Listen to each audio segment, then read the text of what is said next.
Okay, so this is a good one. How to tell people that their prescribed solution is not a solution that works for me. Okay. Wrong recommendations, for example, people saying, kaya mo yan, huwag ka nang umiyak. Oh, Or take an anxiety webinar for employees having anxiety yes, problems. okay. That's an interesting one. No, this is so true. Yeah. And this hits home for me, Pao. Does it? Yeah, but you know, share. that is also why I'm interested about your perspective about this first. I like what you did there, Lippy. Okay. Well, I guess the flow may differ depending on you, depending on the person you're talking to and the relationship. And in saying that, I mean, I don't think there is a clear formula to this, but I think there are a few important aspects to the communication here. And there would be two sides of understanding is the way I would put it. On one end, I think it's important that we, as the receiver of the maybe unwelcome, unnecessary, or unneeded advice at that point, make it clear to the other person that it is not what we need at that point in time, in a respectful, kind, and probably, ideally, even a grateful manner. And in saying that, I'm saying that in most cases, especially if we're talking to a friend or a colleague and someone that, in a situation like this, you would expect that someone who approaches you when you're crying, when you obviously in a state of anxiety, most likely this person has some sort of relationship with you. It's just not some random person who's approached you and said, pare, okay lang yan. That would be a bit weird. No, so that's certainly weird. They have some random stranger come up and put their arm around your shoulder and say, okay lang yan. Or maybe not a random stranger, but for example, let's say it's an office mate that you don't regularly talk to. Wouldn't it be even more weird if in today's environment, you suddenly get a Zoom invitation? Meeting invitation from blank. Let's say Lippy, and I have only talked once in the past 3 years. And all of a sudden, he wants a meeting. So I go, okay, must be important. And first thing he goes is, I heard you're experiencing some anxiety. Okay lang yan. Then yeah, that's a bit weird.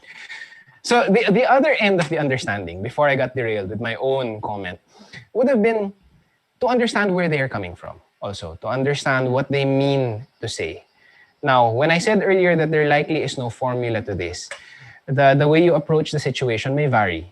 Meaning, in most cases, it likely would help most if we were upfront first with what we're feeling and what we're needing. Because if we go through the whole, okay lang yan, wag ka umiyak, all of the advice, 5 minutes of advice, and then after that we say, I'm sorry, this is not what I need, then it may have been 5 minutes of just getting ourselves to feel worse. Now, if on the other hand we say, I'm sorry, I hope you don't mind if I pause you there and simply tell you that this is not what I need right now. I fully appreciate what I think you're trying to do, but I don't really need to be told that it's okay right now or that I shouldn't cry. And there are many different ways to approach it. And then maybe the other end would be to ask for what we need. Maybe what we could say is close that and say, would you mind if I told you what would be helpful, if you're close enough? And so let's say it is your friend. Let's say Lippy and I'd like to think we're pretty close. If I were feeling bad, I might tell Lippy, you know what, Lippy, I don't think I need a coaching conversation right now, but would you mind if I just asked you to listen for me for the next 5-10 minutes? Is that okay with you? And maybe that's a good way to start. And maybe that's a good way to let the other person know that you appreciate their presence, their effort, but there is also some specificity to what would be helpful for you in that situation. Yeah, that's a good one. How dare you think that we're not close? What are we? I just wanted to be sure about that. What are we? No, Pao's just being careful. That's what it is. And to add on that, this is how I'll respond to this question. So first one, we know that people are well-meaning, or they can be well-meaning, but what they're essentially suggesting may not work for you. And so you can thank them, I mean, especially if they're coming from genuine concern. But the tip here is you don't necessarily have to follow their Agree. advice. Agree. In fact, my inquiry here for you is, right, if you're telling, if you know that doesn't work for you, do you know what works for you? What is it that you're actually needing in this moment? Because if that's clear for you, it's easier for you to then respond in a way that's still respectful, but at the same time, that honors what you know is right for you. Right. Right? Especially if people can be a bit pushy and forceful. Right? They come at you and say, see, sabi sa'yo, dapat ginawa mo na lang to eh. Diba?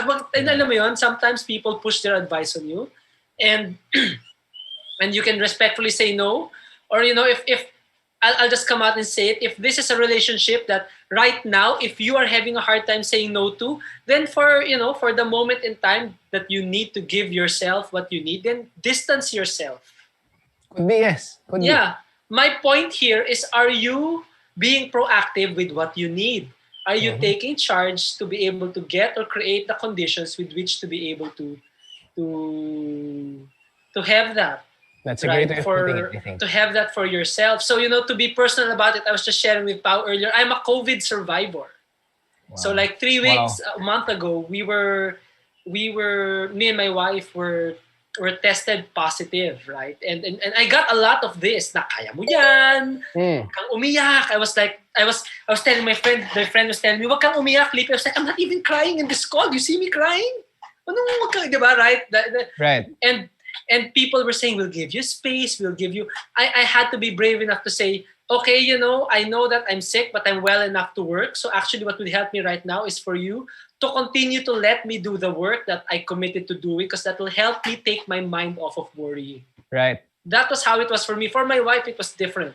She had to tell other people that she needed more space, she needed more time to just be with herself, etc., etc.